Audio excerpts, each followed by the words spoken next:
जब तक पाणी ग्रहण संस्कार ना हो तब तक ब्रह्मचर्य अवश्य रहो।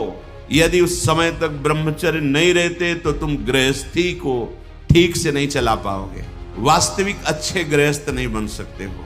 जो तुम्हारी गृहस्थ की वृत्तियां हैं उनमें तुम सफल नहीं हो पाओगे। और जो 8-10 बजे तक सोता है वो कोई भी हो ब्रह्मचारी रह ही नहीं सकता। आप देखिएगा 3 बजे से लेकर के सूर्य उदय के तक अगर आप सोते तो आपका स्वप्न दोष बढ़ेगा, आपका संयम बिगड़ेगा। तो जैसे भजन आवश्यक है वैसे व्यायाम आवश्यक है, वैसे प्राणायाम आवश्यक है, वैसे आपको 2 किलोमीटर दौड़िए। 8 प्रकार के ये मैथुन है। पहला, जो हम देखते हैं उस पे सुधार करो, जो हम सुनते हैं उस पर देखो। कहीं हम ऐसी कोई बातें तो नहीं बोल रहे हैं जो काम उत्तेजना प्रकट कर दे। संकल्प भोग का बन गया तो क्रिया हो या न हो आप ब्रह्मचर्य नहीं रह पाएंगे। मनोवाह नाड़ी, जो ही आपका चिंतन विकारात्मक हुआ वो नाड़ी घसीटती पूरे शरीर से उस सप्तम धातु को, और वो घसीट लिया, आपने क्रिया की या नहीं की, आपका चिंतन बिगड़ा हो गया, ब्रह्मचर्य ठीक नहीं, मन भयानक चंचल बदमाश होता चला जाएगा, गंदी से गंदी बात पेश करेगा आपके सामने, गंदे से गंदे आचरण करेगा, भूल जाएगा कि हम मनुष्य हैं, पशुवत आचरण में उतार देगा। और हारिएगा नहीं। आपने यदि गलत संस्कार बना लिए तो हारिए मत। कुछ समय तक बिना चाहे वो अभ्यास आपको गिराएगा, लेकिन आप बिल्कुल नियम संयम में दृढ़ रहिए, धीरे धीरे शांत हो जाएगा। ये आप धीरे धीरे शांत हो जाएगा। ब्रह्मचर्य बहुत जोर का ये यम है। ब्रह्मचर्य के बिना जीवन मृत है, मृत जीवन। ब्रह्मचर्य अमृत है। मन, वाणी, शरीर बड़ा भारी इनका साधना में योग है। 8 प्रकार के मैथुनों का सर्वथा त्यागी ही ब्रह्मचारी कहा जाता है। पूज्यपाद श्री उड़िया बाबा जी महाराज, मूर्तिमान ब्रह्म, ब्रह्मचर्य ही महान सामर्थ्य, परम पुरुषार्थ, भगवत प्राप्ति का प्रबल साधन है। परम सुख का, परम शांति का, परम स्मृति का, महान धृति का ये प्रधान साधन ब्रह्मचर्य है।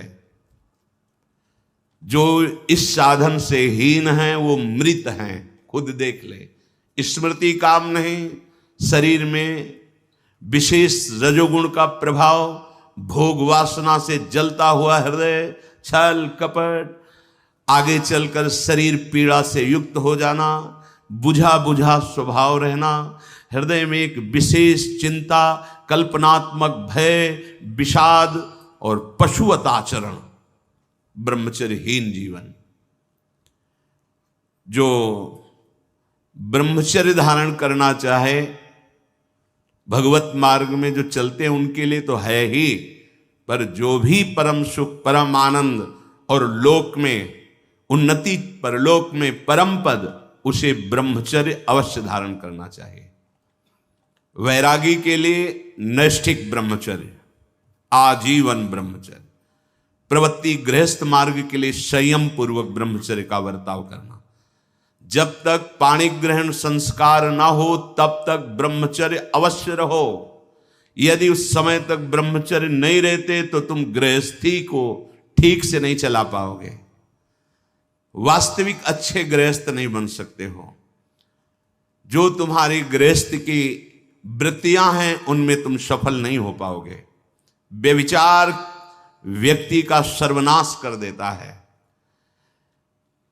20 वर्ष या 22 वर्ष की अवस्था तक तो सबको, जो भी बच्चे हैं उनको शिक्षा देनी चाहिए, ब्रह्मचर्य का ही पालन करें। बहुत सुंदर खेती गेहूं की लहलहाती हुई है, और देहाती भाषा में उसे गलेत कहते हैं। गलेत मतलब बाली निकलने को है। अब काट लो आप, एक दाना नहीं मिलेगा, और थोड़ा रुक जाओ धैर्य पूर्वक, बाली आ जाने दो, उसमें दाना पड़ने दो और दाना पक जाने दो, तो 1 बीघा खेत में 40 मन गेहूं होगा। ऐसे ही जो आप 13-14 वर्ष की अवस्था से आपके अंदर परिवर्तन होता है, एक भोगाकर्षण होता है, सबके अंदर जो इस भूमि में जन्मा है, या भगवान या भगवत प्राप्त महापुरुष कारक पुरुष